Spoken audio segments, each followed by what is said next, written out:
हाय मित्रों दोस्तों जो भी हो तो आज की स्लाइड में हम लोग पढ़ जा रहे हैं क्लास 8 जो आपका प्यारा सब्जेक्ट फिजिक्स है उसका चैप्टर फ्रिक्शन। तो ये चैप्टर स्टार्ट करने से पहले मैं आपको एक क्वेश्चन पूछना चाहता हूँ जो कि है कि अगर मैं किसी ऑब्जेक्ट को पुश करता हूँ, ठीक है, अगर मैं किसी ऑब्जेक्ट को पुश करता हूँ तो वो थोड़ा देर के लिए तो मतलब मोशन में रहता है, मतलब आगे जाता है, पर एक टाइम पे वो रुक जाता है, ऐसा क्यों? और जिन्होंने पहले से इस मतलब जिनको पहले से ये वाला टॉपिक पता है वो अपनी हवा मत मारे प्लीज़, ठीक है। और जिनको नहीं पता है वो सोचिए कि ऐसा होता क्यों है एक्चुअली में।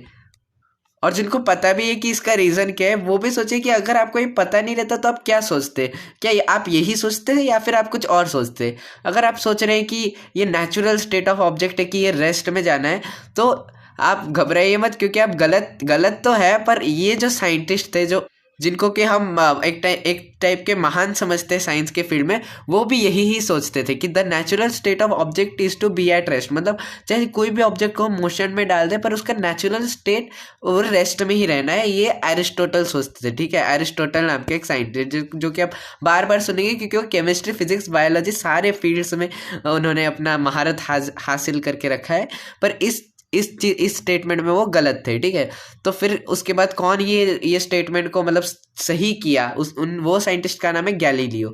तो गैलीलियो मतलब एक तरीके से एस्ट्रोनॉमर भी है और वो एस्ट्रोनॉमी के थ्रू फिजिक्स को मतलब ये एक्सप्लेन करते हैं। और ये इन्वेंटर ऑफ टेलीस्कोप ही है, टेलीस्कोप भी है क्योंकि इन्होंने पहली बार ही टेलीस्कोप इन्वेंट किया था, जो कि आप इस इमेज में भी देख पा रहे हो, क्योंकि वो टेलीस्कोप के लिए ज़्यादा, टेलीस्कोप के नाम से ही ज़्यादा प्रचलन में है। जैसे आइंस्टाइन भी बहुत सारे इन्वेंशन किए थे पर उनका E=mc² के फॉर्मूले की वजह से वो ज़्यादा ये है, फेमस है।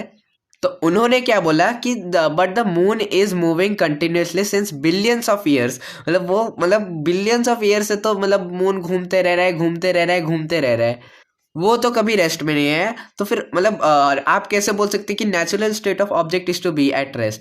तो but is hasn't come to at rest, ठीक है, वो कभी रेस्ट में नहीं है, रेस्ट पोजीशन में। और अर्थ भी तो हमेशा मूव करता है सन में, मतलब हर एक तो एस्ट्रोनॉमिकल बॉडी मतलब मूव करता रहता है, मतलब तो अर्थ में ऐसा क्या चीज़ है, क्या वो ग्रेविटेशन है या फिर कुछ और है? ये प्रश्न आता है।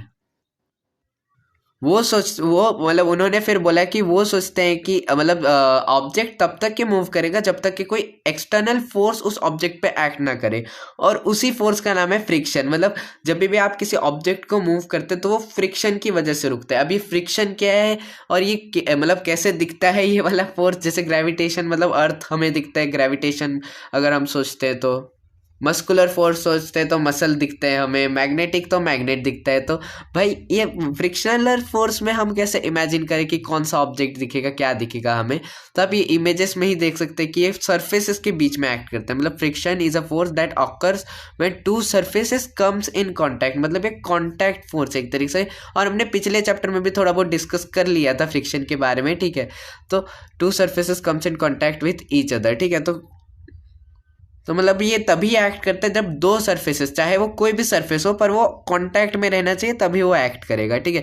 तो frictional force acts opposite to the direction of motion of the object, मतलब वो ऑलवेज ऑपोजिट में एक्ट करता है। मतलब जैसे देखिए आप बॉक्स को पुश किए तो वो ऑपोजिट डायरेक्शन में तो फोर्स लगेगा ताकि वो रुके वो ऑब्जेक्ट, ऐसे ही थोड़ी मतलब जैसे ये बॉक्स है, इसको आपने धक्का दिया तो आप मतलब वो फोर्स ऑपोजिट में ही एक्ट करेगा ना, ताकि वो रुक जाए, रेस्ट पोजीशन में जाए।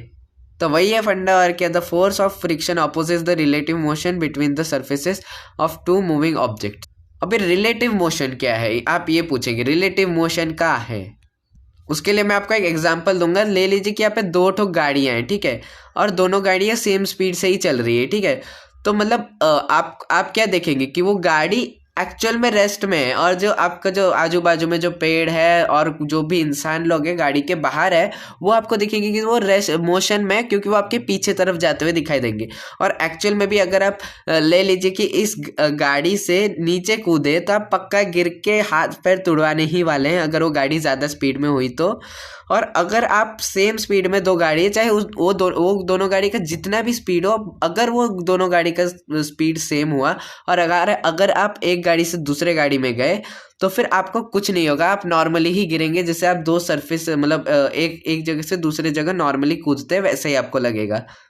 क्योंकि वो जो गाड़ी है वो आपके रिलेटिव में रेस्ट में, आपके रिलेटिव में वो रेस्ट में है, पर जो बाहर में जो लोग खड़े हैं वो पेड़ है उनके रेस्पेक्टिव में वो मोशन में। यही है रिलेटिव मोशन की, मतलब दूसरे के रिलेटिव वो मोशन में है, रेस्ट में। ये तो वही ये बता रहे कि जो दो ऑब्जेक्ट है उनके रिलेटिव में वो मतलब ऑपोजिट।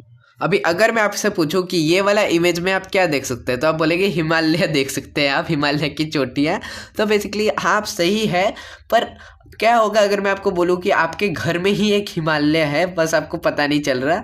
तो बेसिक जितने भी रफ सरफेसेस है, अगर आपको मैं माइक्रो ऑर्गेनिज्म जितना छोटा बना दूँ और उस सरफेस में खड़ा कर दूँ, ठीक है, तो आप वही चीज़ देखेंगे जो कि आप इस इमेज में देख पा रहे हैं। कुछ ऐसा होता है एक रफ सरफेस का, ये क्या बोलते हैं, सरफेस का नेचर। एक तरीके से हमें रफ सरफेस ऐसा कुछ दिखता है। और अगर मिरर भी आप देखें तो कुछ ऐसा ही दिखेगा, टंग नंग नंग नंग नंग, मतलब उतना प्लेन नहीं, मतलब ऐसे ऐसे ऐसे, मतलब जितना प्लेन आप समझते हैं कि सीधा साधा होगा मिरर, पर वो सीधा साधा नहीं है, वो भी थोड़ा टेढ़ा मेढ़ा है।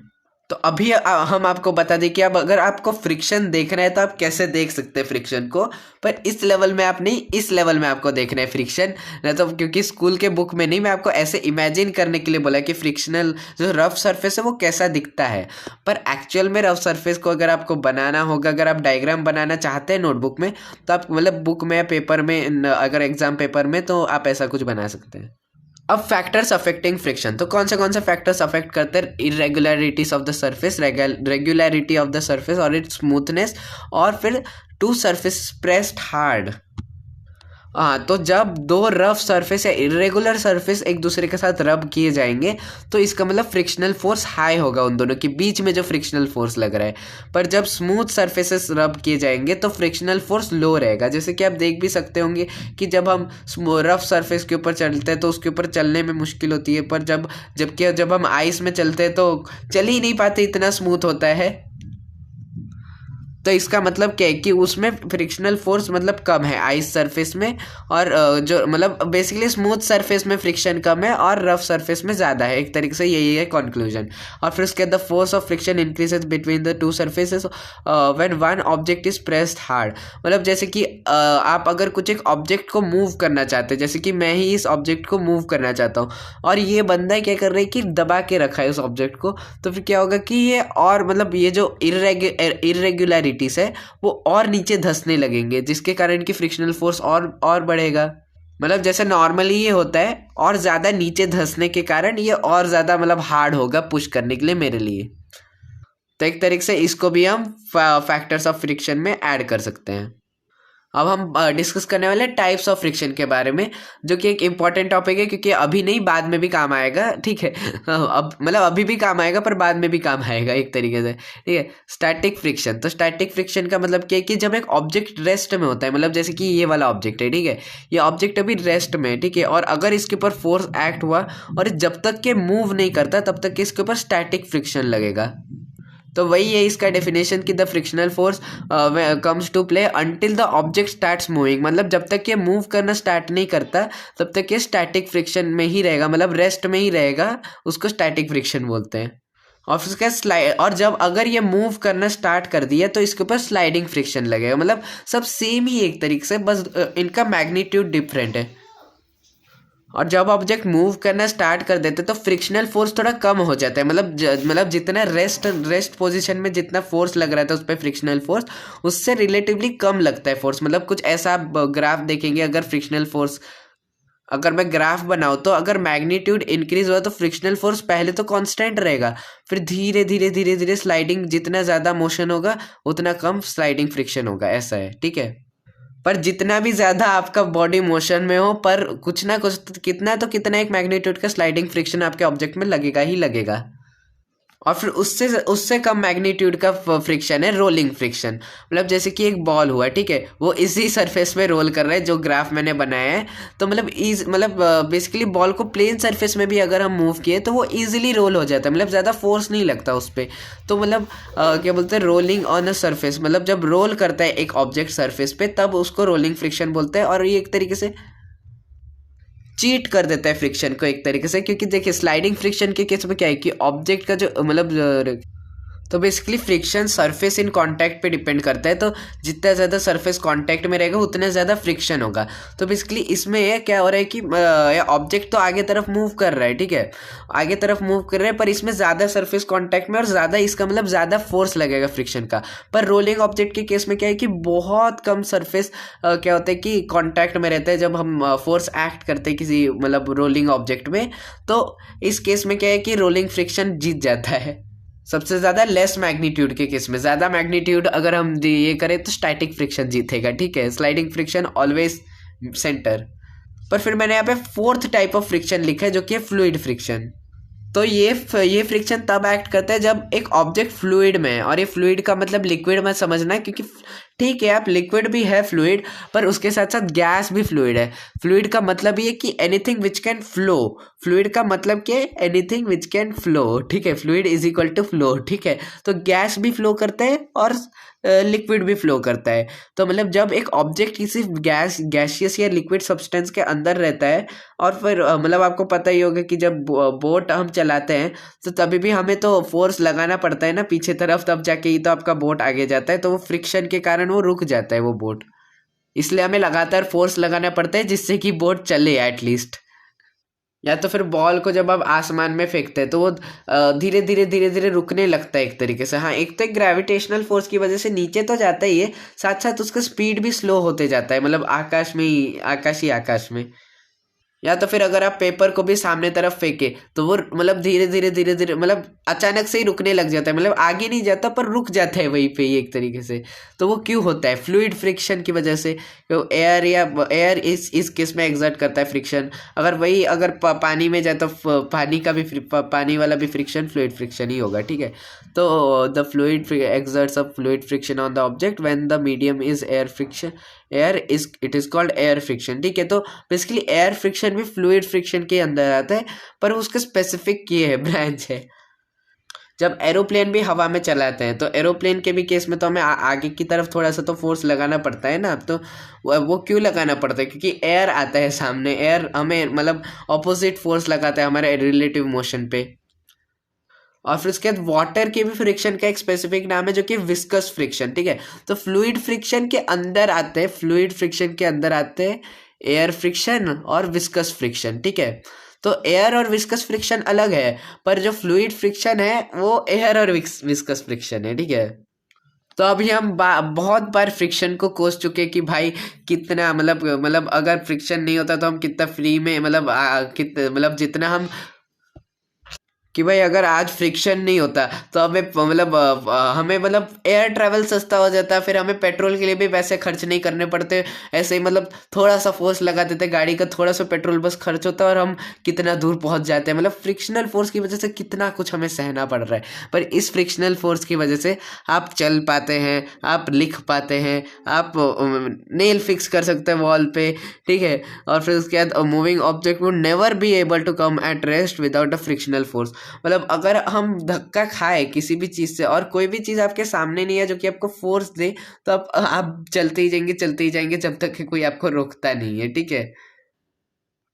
और आप बोलते हैं कि पेट्रोल का खर्चा होगा, ठीक है, पेट्रोल का खर्चा तो कम जाएगा, पर गाड़ी चलेगी कि नहीं यही हमें पता नहीं है। क्योंकि देखिए अगर भी हमारे पास क्या बोलते हैं फ्रिक्शन, आपने देखा ही होगा कि जब किसी गीली सड़क है, गीली सड़क पे तो ऐसे भी फ्रिक्शन कम होगा, क्योंकि क्या हो जाएगा कि पानी यहाँ पे भर जाएगा और फिर ये प्लेन सरफेस के तरफ एक्ट करेगा। तो जब आप इस गीली सड़क पे गाड़ी चलाते हैं तो क्या गाड़ी ठीक से चल पाती है?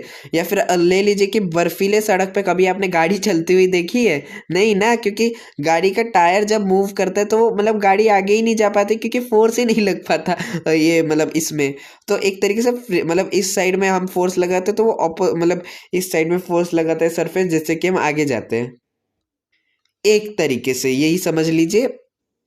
तो वही है, अगर फ्रिक्शन नहीं हुआ तो आप गाड़ी ही नहीं चला पाएंगे। और आप बहुत कुछ बोल रहे थे अभी फ्रिक्शन के बारे में ना, और अगर नहीं बोल रहे थे तो अभी से ही माफ कर रहा हूँ। और अभी हम आए आपके फेवरेट पार्ट में, जो कि disadvantages of frictional force. Frictional force results in wear and tear of the object. मतलब जैसे कि आपका चप्पल है, चप्पल खराब कर देता है आपका। मतलब पुराने पुराने चप्पल में आपने देखा होगा कि कुछ ऐसा हो जाता है, आपका चप्पल का ग्रिप ही खराब हो जाता है, और जिसके के कारण आपको बहुत दिक्कतें होती है। आप मतलब गीले में चल नहीं पाते, फिसल जाते, उल्टा आपके पैर में लग जाते हैं जोरदार। ठीक है, और फिर वो पैरों में भी वेयर एंड टेयर का कारण फ्रिक्शन है। ठीक है, तो एक तरीके से एक तीर से दो निशाने मार लिए। ठीक है, moving parts of the machine, tyres of vehicle, sole of shoes. Sole of shoes का मतलब यही है। ठीक है, तो टायर का भी ग्रिप खराब हो जाता है, फिर मशीन के भी मूविंग पार्ट्स खराब हो जाते हैं फ्रिक्शन के कारण। और फिर अगर आप फिजिक्स में डीपली जाए तो फ्रिक्शन क्या कहते हैं कि प्रोडक्शन ऑफ हीट, रियली मतलब हीट प्रोडक्शन होता है फ्रिक्शन की वजह से। और इसके कारण की क्या है कि बहुत सारे एनर्जी वेस्ट हो जाते हैं। और एनर्जी के लिए क्या हम देते हैं, पैसा देते हैं। जब पेट्रोल के एनर्जी के लिए पैसा देते हैं, फिर सोलर एनर्जी के लिए भी पैसा लगता है, जो सोलर पैनल सेट करने के लिए। और फिर हमारा भी एनर्जी वेस्ट होता है चलने में, तो इसलिए वो मतलब क्या बोलते हैं, वेस्टेज ऑफ एनर्जी। ठीक है, ये दोनों मतलब क्वेश्चंस बन सकते हैं, जो कि मैं अभी हेडिंग में लिख रहा हूँ। ये सारे क्वेश्चंस आएंगे आपके एग्जाम में, तो ये सारे पॉइंट्स याद रखने का है। ठीक है, in case of machines production of heats leads to wastage of. मैं आपको ये डिटेल में समझाऊं कि फ्रिक्शन क्यों हीट प्रोड्यूस करता है। तो मैं मतलब देखिए, बेसिकली क्या होता है कि हर एक क्या बोलते हैं चीज़ एटम्स के बने होते हैं। तो मतलब फ्रिक्शन का सरफेस, मतलब हर एक सरफेस ऐसा कुछ होता है उसके अंदर, मतलब इंटरलॉकिंग्स कॉज करता है। ठीक है, फ्रिक्शनल फोर्स की केस में ये इंटरलॉकिंग्स कॉज करता है। और जब हम इसे घिसते हैं तो जो एटम्स होते हैं, सरफेस में जो एटम्स होते हैं वो एक्साइट हो जाते हैं। और बेसिकली टेम्परेचर क्या है, टेम्परेचर का मीनिंग है कि मतलब एक पार्टिकल में, जैसे कि एक बॉक्स है, ठीक है, तो इसके पार्टिकल्स कितने वाइब्रेट करते हैं, तो वो वाइब्रेशन का मतलब टेम्परेचर है। मतलब अगर ज़्यादा वाइब्रेट कर रहे होंगे उसके पार्टिकल्स, तो हमें फील होगा कि वो हाई टेम्परेचर है जब हम उसे टच करेंगे। और जब धीरे धीरे धीरे धीरे वाइब्रेट करेगा, तो हम अगर उस समय उसे ऑब्जेक्ट को टच करें तो हमें वो कोल्ड लगेगा। तो ये है टेम्परेचर का एक्चुअल मीनिंग। तो जब दो सरफेसेस एक दूसरे के साथ रब करते तो फ्रिक्शनल फोर्स लगता है। और ये मतलब जो पार्टिकल्स मतलब ये इंटरलॉकिंग्स कॉज होते हैं, और इंटरलॉकिंग्स के कारण मतलब हीट प्रोड्यूस होता है, क्योंकि एटम्स एक्साइट हो जाते हैं बार बार ऐसे ऐसे होने के कारण। और यही हीट हमारा एनर्जी को वेस्ट कर देता है। पेंडुलम का एग्जांपल लीजिए। पेंडुलम क्या है कि देखिए, पेंडुलम एक तरीके से एक मतलब क्या बोल सकते हैं, यहाँ पे एक रस्सी होती है और यहाँ पे एक ऑब्जेक्ट होता है। ठीक है, यहाँ पे एक रस्सी होती है, रोप लिख देते हैं यहाँ पे। ठीक है, और फिर यहाँ पे एक ऑब्जेक्ट रहता है जो कि मेटालिक होता है। ठीक है, और आपने देखा भी होगा कि वो ऐसे ऐसे मतलब ऐसे ऐसे जाते रहता है, फिर एक टाइम पे रुक जाता है। ठीक है, तो रुक जाता है, एक तो एक एयर फ्रिक्शन है इसका कारण, और एक क्या है कि यहाँ पे वो लटका हुआ है। ठीक है, तो लटका हुआ है, तो ये जो लटका हुआ जो चीज़ है वो भी तो थोड़ा बहुत घूमता है, मतलब थोड़ा बहुत घूमता है, और सरफेस के साथ थोड़ा सा घिसम घिसाई हो जाता है। तो ये घिसम घिसाई के कारण क्या होता है कि हीट रिलीज होता है। तो एक तो एयर फ्रिक्शन है इसका कारण, और एक अगर फिर भी आप मतलब एयर पूरा रिमूव कर दिए, फिर भी यहाँ का जो फोर्स है, यहाँ मतलब यहाँ पे हीट जो रिलीज होगा सरफेस के फ्रिक्शन के कारण, फिर भी ये पेंडुलम रुकने ही वाला है, क्योंकि फ्रिक्शन कॉजेज हीट। ठीक है, तो वही है results in production of heat. और ये फ़ैन के भी केस में एप्लीकेबल है कि फ़ैन भी घूमता है, तो फिर थोड़ा बहुत सरफेस से कांटेक्ट रहता है फ़ैन का, तो उसके भी कारण फ़ैन रुक जाते हैं, क्योंकि वो जो एनर्जी है जो यूज्ड अप है वो हीट प्रोडक्शन में भी उसका पार्ट यूज्ड अप हो जाता है।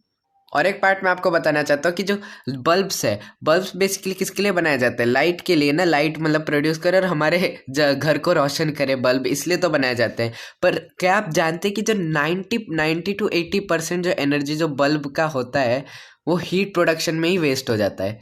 और वो क्यों होता है, क्योंकि वही मतलब क्या बोलते हैं आप, एक तरीके से इसे कहिए इलेक्ट्रिसिटी का एक तरीके से फ्रिक्शन, जिसको हम रेजिस्टेंस बोलते हैं, वो आप बाद में पढ़ेंगे। और बस 10% एनर्जी ही बस यूज होता है लाइट प्रोडक्शन में। सोचे क्या होता कि अगर हम बल्ब का 100% एनर्जी यूज कर देते तो।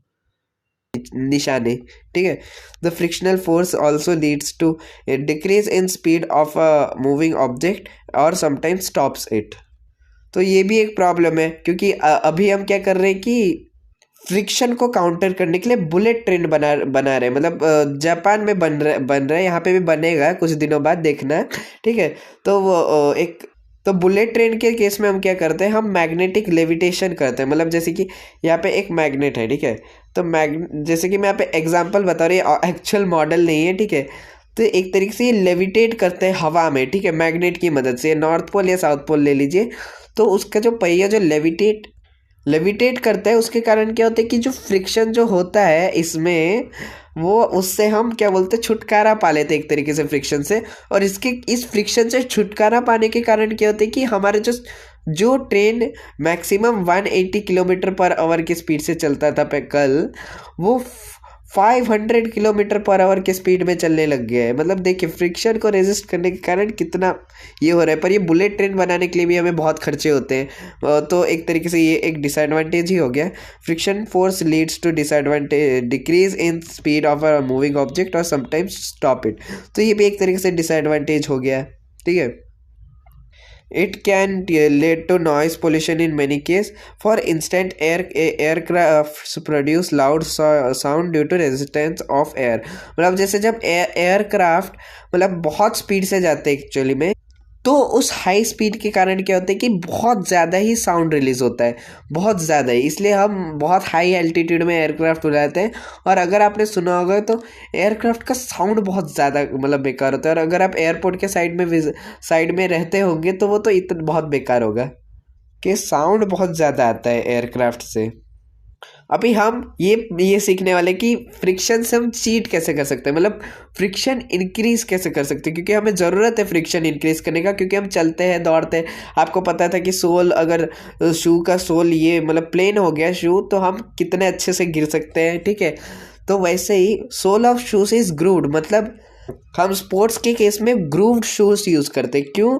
क्योंकि हमें इरेगुलरिटी ज़्यादा चाहिए, क्योंकि हमें चलना ईजिली है, मतलब ज़्यादा दौड़ते हैं, ज़्यादा ये करते हैं, उछल कूद करते हैं खेलते समय। तो हमको मतलब क्या ग्रूव्ड शूज़ चाहिए ताकि वो ग्रिप बना ले एक तरीके से, ठीक है। Friction between our feet and ground increases and we can walk safely, ठीक है, हम सेफली भी चल सकते हैं इसके कारण। नहीं तो फिर मैंने आपको बताया क्या होगा, ठीक है। Tyre are treated so that they can have better grip, ठीक है। तो टायर को भी हम ठीक कर सकते हैं। सॉरी सर, ये ट्रीडेड नहीं ट्रेडेड होगा, ट्रेडेड, ठीक है, TREADED। वो ऑटो करेक्ट हो जाते हैं इसलिए क्योंकि आपके बुक में भी यही लिखा है, tyres are treaded so that they can, मतलब एक तरीके से यही ग्रिप बनाते हैं, ठीक है, हम टायर में, ठीक है। और वो टायर का ग्रिप बनाने के कारण वो ग्राउंड के साथ ग्रिप बना जाता है, ठीक है। और फिर वो क्या बोलते हैं, स्मूथ मूवमेंट करता है व्हीकल्स के कारण। और फिर उसके बाद ब्रेक पैड्स भी यूज़ किए जाते हैं, मतलब जो कि पकड़ लेते हैं एक तरीके से ये को, टायर को। और आपको पता है कि प्रेसिंग सरफेसेस इंक्रीज फ्रिक्शन, तो वो टायर प्रेस कर देता है उसे, और फिर उससे इंक्रीज फ्रिक्शन होता है। और फिर उसके बाद क्या होता है कि टायर रुक जाता है। और टायर रुकने का मतलब क्या है कि आपका ऑब्जेक्ट भी रुक जाएगा जल्दी ही, क्योंकि टायर नहीं चल रहा है तो फिर साइकिल कैसे चलेगी भाई। कबड्डी प्लेयर्स रब देयर हैंड्स विथ सॉइल, तो आप देख सकते हैं कबड्डी प्लेयर अपने हाथों को रब करते हैं सॉइल से खेलने के पहले, क्योंकि मतलब जो सॉइल है वो आपका ग्रिप मतलब फ्रिक्शन इंक्रीज कर देती है, जिससे कि between the hands and allows them to easily grip the of opponent.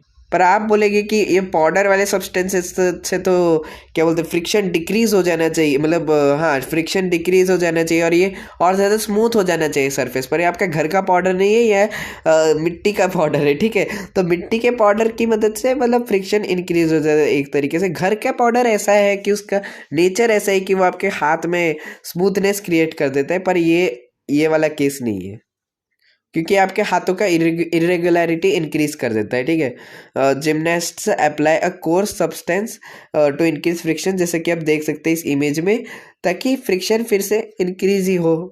अब बहुत सारे केसेस में हमें फ्रिक्शन रिड्यूस भी करने का ज़रूरत पड़ता है, जैसे कि powder is sprinkled on carrom board, ठीक है। कैरम खेलते समय क्या है वो करते हैं हम, पाउडर क्या बोलते हैं स्प्रिंकल करते हैं, क्योंकि अच्छे से नहीं जाएगा, हमें ज़्यादा फोर्स लगाना पड़ेगा, फिर हमारा अंगूठा फूटेगा। तो इसलिए इससे अच्छा है कि हम क्या बोलते हैं स्प्रिंकल कर दें पाउडर कैरम बोर्ड में, और स्ट्राइकर अपना इजीली मूव भी कर सके और हम इजीली खेल भी सके, ठीक है। ग्रीस, और फिर जब कोई चीज़ रस्ट कर जाते हैं तो हम उसमें ग्रीस लगाते हैं। क्यों? क्योंकि फिर से वो अगेन वो रिड्यूस करता है friction. Oil is applied on hinges of the door, वही जब आपका डोर भी ठीक से काम नहीं करता तो तेल ही तो लगाते हैं हम। Ball bearings are use. अब ये बॉल बियरिंग के जो आपका फिजिट स्पिनर के जो बाजू बाजू में आप देखते होंगे, आपने एक ना एक बार तो फिजिट स्पिनर खरीदा ही होगा, ऐसा मत बोलना कि नहीं खरीदा है, एटलीस्ट देखा तो होगा, नहीं खरीदा भी है तो ठीक है। तो अब आप देखे होंगे और फिजिट स्पिनर को तोड़ के भी देखे होंगे कि अगर आप उसका सारा का सारा जो बॉल्स है वो निकाल देंगे तो फिर क्या होगा कि वो फिजिट स्पिनर धीरे धीरे घूमने लगता है। तो एक तरीके से क्या है कि बॉल बियरिंग भी फास्टर मूवमेंट के लिए हेल्प करता है, क्योंकि वो फ्रिक्शन रिड्यूस करता है। वो उसका भी एक कारण है कि वो मतलब फोर्स, जो कि हम बाद में पढ़ेंगे इन सब का कारण 11th में, ठीक है। तो अभी इतने जल्दी आपको इसका कारण जानने की ज़रूरत नहीं है, पर एक तरीके से ये भी फ्रिक्शन रिड्यूस करने के काम आता है। अब व्हील्स भी रिड्यूस करते हैं फ्रिक्शन। तो व्हील कैसे करते हैं reduce friction? As we know that object rolls over one and another, और रोलिंग फ्रिक्शन बहुत कम, मतलब उसका मैग्नीट्यूड बहुत कम है क्योंकि सरफेस इन कांटेक्ट कम है, ठीक है। Its magnitude is lesser than the static and sliding friction. वही मैंने जैसा कि आपको बताया, wheels are also rolling object that rolls around a straight centre line, ठीक है। वहीं में बोला less area is covered by wheels, जिससे कि लेस इंटरलॉकिंग्स, मतलब वही जो मैंने आपको बताया, जो सरफेसेस के बीच में तनाव होते हैं उसको इंटरलॉकिंग बोलते हैं जब हम फोर्स लगाते हैं तो। To resist movement and in a way friction is reduce, ठीक है। बॉल बियरिंग्स आर यूज्ड, ये बॉल बियरिंग लिखा है, ठीक है। जहाँ पे बॉल है उसके आगे बियरिंग समझना फ्रिक्शन चैप्टर में। ये थोड़ा इमेज ने ढक दिया, इमेज का बहुत बुरा कसूर है, ठीक है। Used in fans and bicycles to reduce friction. तो बेसिकली आजकल के फैंस में आपने देखा होगा कि कुछ ऐसे ऐसे करके डिजाइन्स बने रहते हैं, और वो डिजाइन्स ही मदद करते हैं कि फैन को और तेज मूव करने में, ठीक है। और इसके कारण कि वो इजिली और तेजी से मूव कर पाते हैं, फैंस और बाईसाइकिल में यूज किए जाते हैं। तो अभी टाइम आ गया एक एक्सपेरिमेंट करने का। तो देख, इस एक्सपेरिमेंट में आपको ज़्यादा कुछ नहीं, बस 2 ठोक बुक्स चाहिए, मतलब बुक्स या नोटबुक्स जो भी हो, पर पेपर का होना चाहिए चीज़, और वो भी बुक जैसा ही, ठीक है। तो इस केस में आपको क्या करना है कि है ना, जो पीछे में लिखा है वो मत देखिए, नोटबुक को देखिए, ठीक है। तो देखिए कुछ ऐसे ऐसे करके मतलब क्या बोलते हैं, ये दोनों पेजेस को ओवरलैप करना है, ठीक है। इस मतलब बेसिकली इस एक्सपेरिमेंट में हम लोग पावर ऑफ फ्रिक्शन समझेंगे, मतलब फ्रिक्शन का कितना पावर है, ठीक है। तो ऐसे करते करते करते करते पूरा का पूरा नोटबुक भरना है, और फिर उसके बाद कुछ ऐसा दिखना चाहिए आपका सेटअप, कुछ ऐसा, ठीक है। दोनों पेजेस एक दूसरे के ऊपर ओवरलैप दिखने चाहिए।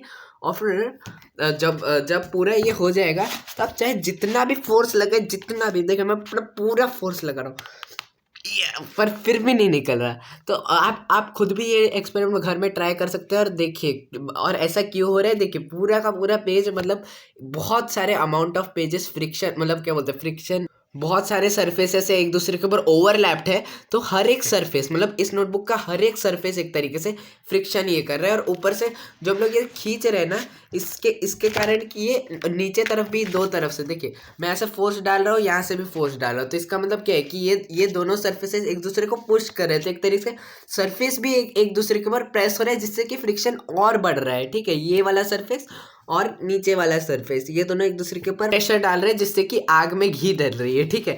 तो आप जितना भी कोशिश कीजिए। और वो जो इससे भी एक खतरनाक एक्सपेरिमेंट, जो कि मैं वीडियो डिस्क्रिप्शन में, लिंक डिस्क्रिप्शन में दे दूंगा, उसमें क्या किया कि ऐसा ही कुछ एक सेटअप किया है, पर इतना छोटा बुक नहीं, 1000 पेजेस का बुक एक दूसरे के ऊपर ओवरलैप किया है। और आप उस वीडियो में देखेंगे कि कैसे 2 ठो गाड़ियाँ एक दूसरे, मतलब गाड़ियाँ उठा पा रहे हैं ये बुक, ठीक है। ये बुक कैसे गाड़ियाँ उठा पा रहे हैं, तो लिंक नीचे डिस्क्रिप्शन में, आप वो वीडियो चेकआउट कर सकते हैं।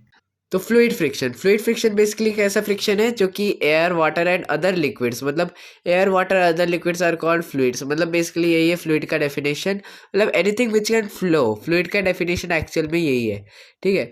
फिर उसके these fluids exert frictional force when an object travels through it, ठीक है। तो जब एक ऑब्जेक्ट किसी फ्लूइड में ट्रैवल करता है, चाहे वो एयर हो चाहे वो लिक्विड हो, सब में फ्लूइड फ्रिक्शन लगेगा, जब तक कि उसका विस्कोसिटी जीरो ना हो, और वो viscosity is the nature of the fluid, ठीक है। जैसे कि अगर आप हनी के केस में लो, तो वो गाढ़ा है ज़्यादा, तो उसमें जाने में, उसमें हम पास करने में ज़्यादा फोर्स लगेगा।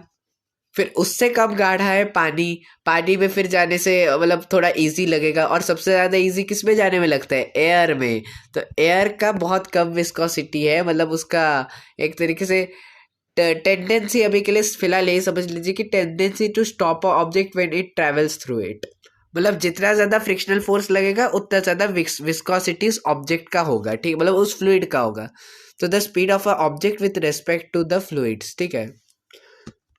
तो वो स्पीड पे भी डिपेंड करता है कि जितना ज़्यादा स्पीड उतना ज़्यादा होगा फ्रिक्शनल फोर्स इस केस में, ठीक है, फ्लूइड के केस में। पर लैंड के केस में, सरफेस के केस में क्या होगा कि जितना ज़्यादा स्पीड होगा ऑब्जेक्ट का उतना कम फ्रिक्शनल फोर्स लगेगा।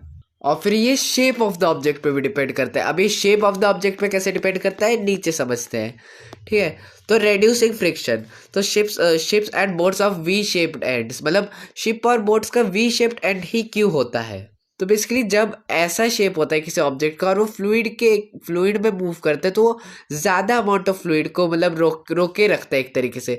और जबकि अगर वो ऑब्जेक्ट वी शेप्ड का हुआ है, वी शेप्ड का हुआ मतलब कुछ ऐसा हुआ, ठीक है, तो वो क्या करेगा कि फ्लूइड साइड से फ्लो कर जाएगा एक तरीके से। मतलब जब कुछ ऐसा हुआ तो वो मतलब पानी उसको रोके रहेगा पर ये फ्लूइड को इजीली फ्लो करने देगा इस केस में, और ज़्यादा फोर्स नहीं लगेगा फ्लूइड का। मतलब फ्लूइड का फोर्स एक तरीके से इस तरफ लगेगा पर वो सामने वाले फोर्स से तो मतलब ये वाले स्ट्रेट मतलब परपेंडिकुलर फोर्स से तो ठीक ही है, सरफेस के ऑपोजिट फोर्स से तो यही सही है, ठीक है। फिर इसके बाद birds and aeroplanes have a specific shape, मतलब जैसे कि एरोप्लेन का शेप ऐसा होता है जैसे कि आप देख सकते हैं इसमें, ठीक है। और जैसे कि हमको पता नहीं आप बोल रहे होंगे, जिससे कि वो इजीली मतलब अलाउ करता है कि ये वाला शेप फ्लाई करने के लिए एयर में, ठीक है। और फिर फिशेस का भी शेप कुछ ऐसा ही होता है जिससे कि पानी इजीली फ्लो कर पाता है उनके थ्रू। तो वही है, सबका शेप थोड़ा बहुत वी शेप जैसा ही है ताकि पानी इजीली ऐसे ऐसे फ्लो कर पाए, ठीक है। और फिर ऑल व्हीकल्स भी कुछ ऐसे ही डिज़ाइन किए जाते हैं, मतलब कार आपने देखा होगा कि कुछ ऐसा है, मतलब कभी ऐसा नहीं है, ऐसा तो बस होता है। पर बस के भी केस में आप देखेंगे कि बस का भी ऐसा कुछ होता है सामने वाला ये। और ऐसे ऐसे जो क्या बोलते हैं गाड़ियां हैं या बसेस हैं वो जेन्युइनली स्लो स्पीड में ही चलते हैं जब तक कि उनका स्पीड हम खुद ना बढ़ाए। पर गाड़ियों के केस में वो इजीली स्पीड पकड़ लेते हैं। All vehicles are also design in a way so that, वही है, मतलब व्हीकल्स वैसे ही डिज़ाइन होते हैं। फिर से मछली ने छुपा दिया हमारे आगे वाले सेंटेंस को। तो वही है, वही चीज़ जो मैंने आपको समझाया, अभी आप खुद वर्ड्स में लिखिए, कभी खुद भी काम करना सीख लीजिए। तो आपका चैप्टर ए पे एंड होता है। पर और एक चीज़ है जो एडर्शन है, एडर्शन नाम की एक चीज़ है जो कि अनसंग फ्रिक्शन जो कि मैं बोलता हूँ, और एक केमिस्ट्री का टॉपिक है, इसलिए मैंने बोला चैप्टर यहीं पे एंड होता है क्योंकि आउट ऑफ सिलेबस टॉपिक है। अगर आपको मन है पढ़ना तो पढ़िए, नहीं तो यही से ही सीधा कट लीजिए। और कटने से पहले अगर आपको ये वाला चैप्टर समझ में आया तो लाइक शेयर, और जो इम्प्रूवमेंट अगर आपको इस चैप्टर में चाहिए तो नीचे कमेंट कर देना, ठीक है। और जो लोग यहीं पे ही है उनके लिए देखिए ये एक ऐसा फ्रिक्शन है, मतलब बेसिकली हर एक जो मतलब बेसिकली जो एटम्स है, एटम्स आपको पता होगा, एटम्स बेसिकली फंडामेंटल क्या बोलते हैं unit of all the part all the matter, ठीक है, मतलब fundamental unit of all the atom, मतलब मैटर एटम है, ठीक है। तो ये एटम्स के बीच में दो तरीके के फोर्सेस एक्ट करते हैं, मतलब मतलब दो, मतलब एक तो है सेम एटम्स के बीच में कोहर्शन नाम का एक फोर्स एक्ट करता है, कोहर्शन। और एक फोर्स एडर्शन, जो कि एडर्शन जो कि अभी हम पढ़ने वाले हैं, जो कि अनसंग फ्रिक्शन है, ठीक है। तो यहाँ पे पूरा नहीं लिख रहा है, ठीक है। कोहर्शन का मतलब क्या है कि जो सेम एटम्स के बीच में, बेसिकली आप देखेंगे अगर आप किसी चौक को तोड़े, ठीक है, तो चौक को तोड़ने में मुश्किल होगी, पर आप जब उस चौक को वापस से जोड़ने के लिए आएंगे तो वो और जुड़ेगा नहीं। तो मतलब जुड़ेगा नहीं क्यों, क्योंकि जब पहले जो था वो कोअर्सिव फोर्स में था, वो चौक मतलब सेम एटम्स के बीच में अच्छा खासा फोर्स था जो कि हमने तोड़ दिया, जो कि बॉन्ड हमने तोड़ दिया। और वो जो बॉन्ड है, जो वो जो कोअर्शन फोर्स है उसको हमने तोड़ दिया, कोअर्शन बॉन्ड। और एडर्शन क्या होता है, कोअर्शन तो आपने समझ लिया, जो सेम एटम्स के बीच में एक्ट करते हैं, और अगर वो एटम का एक बार कोअर्शन फोर्स टूट गया तो वो और वापस से एक्ट नहीं कर पाएगा। एडर्शन क्या होता है, एडर्शन एक ऐसा फोर्स होता है जो कि दो डिफरेंट एटम्स के बीच में एक्ट करते हैं, और जो कि वेरी स्मॉल क्वांटिटी में होता है। कुछ ऐसा आप देख सकते हैं कि मतलब जो सरफेस इन कांटेक्ट है उसके बीच में कैसे एडर्शन फोर्स एक्ट कर रहा है, एक तरह से विजुअल रिप्रेजेंटेशन है ये। और ये फोर्स का मैग्नीट्यूड बहुत कम है, पर अगर आप देखें तो ये फोर्स का मैग्नीट्यूड तब बढ़ेगा जब सरफेस कुछ ज़्यादा ही प्लेन होंगे, जैसे कि मिरर का ही केस समझ लीजिए। आपने 2 मिरर ले लिए, ठीक है, 2 मिरर ले लिए और उस उनके बीच में पानी भी छिड़क दिया, ठीक है, पानी भी छिड़क दिया तो वो और प्लेन हो जाएगा मिरर का नेचर, ठीक है। और फिर जब आप और एक मिरर लाएंगे और उसको लगाएंगे तो आपको वो 2 मिरर को छुड़ाने में बहुत ज़्यादा ही दिक्कत होने वाली है। क्यों? क्योंकि उनके बीच में एडर्शन फोर्स कुछ ज़्यादा ही हो जाता है, ठीक है। तो अभी आपको अगर एडर्शन फोर्स समझ में आ गया तो ये इस वीडियो का एंड होता है, ठीक है। चैप्टर का एंड कब का हो चुका है।